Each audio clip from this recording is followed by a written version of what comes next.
When there is no more room in hell, the dead will walk the earth. It's funny how things come to be and the irony in which they take place. My YouTube career is spent exploring back hallways of dying shopping malls where many times I have thought to myself, what a perfect setting this would be for a zombie flick. Funny thing is, almost 50 years ago, someone had the same idea. Famed producer George A. Romero was in the Pittsburgh region visiting a longtime friend, Mark Mason of Oxford Development Company, whom he had known from sharing an alma mater with, Carnegie Mellon University. Mason took Romero to one of his most successful properties in the company's portfolio, the 5 years young Monroeville Mall. Upon exploration of the mall's vast back hallway areas, Romero had an ingenious thought. How would people fare inside a shopping mall if such a disaster should ever occur, say, a zombie apocalypse? 4 years later, The Dawn of the Dead was born. The film was shot in just 4 months on a shoestring budget by today's standards of $1.5 million, and even though it is considered to be a legendary movie by many, it shows you just how far technology has come. And as a side note, if you have not seen this movie, as I had not, surprisingly, until a few weeks ago, I found myself laughing more than cringing in fear, really, because the movie is really quite hilarious with some of the standards, but still, an amazing movie. I digress. I chose to shoot this mall because of its significance in mall culture and its extensive footage of 70s mall features and vendors.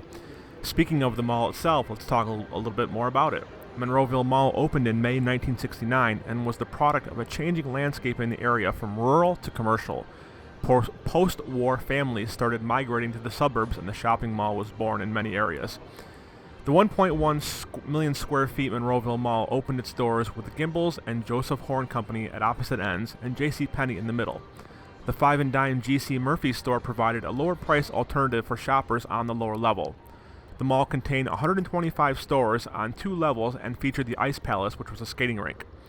Another unique feature was the location of a local Italian restaurant directly adjacent to the rink, with large picture windows in its dining rooms that gave patrons direct views of the skaters on the rink. The mall's opening would contribute to an eventual decline and closure of the nearby East Hills Shopping Center in Penn Hills. A smaller outdoor mall, also anchored by Horns, would be affected. It would also affect business at the nearby Miracle Mile outdoor mall that was also anchored by Horns and really just kind of had an overall detrimental effect on the surrounding area. The JCPenney store would actually end up relocating to the Monroeville Mall, which is significant because the JCPenney is predominantly featured in the film. Fast forward to today, and the mall has seen many changes but still retains some original brickwork and marble. It was also home to 3 other filming projects such as Flashdance, Zack and Miri Make a Porno, and the children's movie The Boy Who Loved Trolls.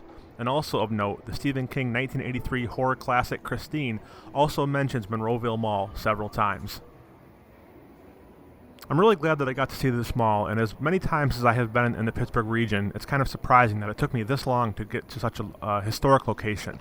And again, wasn't bagging on the movie at all. I watched it, like I said, for the first time a few weeks ago, and really was laughing the whole way through. It's just funny what the standards were, especially given the time period when there were some pretty, gruesome movies out there, but just how comically bad some of the special effects were. But hey, it was the late 70s, so go figure. Still an epic movie, primarily in my interest because of all of the extensive scenes you see in the mall, some stores that are long gone by today's standards, and finding any old footage of malls from the 70s and 80s is almost non-existent. So it was part wanting to show you guys the mall, it was part wanting to talk about the movie, and it was part just because this is a location that I had never been to before. So hopefully you enjoyed this a little bit, something a little bit different. And if you have any more, or if you want to know any more information about the mall, there is lots of information online. I really only touched on a small percentage of it. Just wrapping up here briefly, I am excited to show you guys what 2020 has to offer. Welcome to all of my new patrons and new subscribers as we push towards 30,000 subscribers. A slow but steady crawl, and that's just fine. I appreciate every one of you and the time that you take to watch my videos every day. As always, the most easy way to interact with me is through my social media on Aces Adventures 1. That's at Aces Adventures 1 on Instagram and Twitter. I post on there daily and I'm very interactive, so I highly suggest you get over there and give me a follow. and interact with me, ask me a question, whatever it is you want to do. I try to be very responsive with my fans and get back to you in a timely manner. Also, if you enjoyed this video, please make sure you always leave a like and a comment. The more engagement that YouTube sees, it does help the algorithm and helps my channel grow even more. So please keep it in the muscle memory to leave a like for this video. Check me out on Patreon at patreon.com/acesadventures. Keep an eye out for some amazing content coming up. On the docket next will be the Knoxville Center Mall in Knoxville, Tennessee, followed by the Tanglewood Mall in Roanoke, Virginia, and wrapping up with the Phillipsburg Mall in Phillipsburg, New Jersey, among many others coming in the late winter to early spring months. I am ready for the cold to be done. I am sick of it. There is a bazillion feet of snow outside right here finally in the western New York region, and I'm ready for the summer months to get exploring again. Thank you so much for watching. This is Anthony with Ace's Adventures. Enjoy the rest of the video, and we'll be back soon with more content.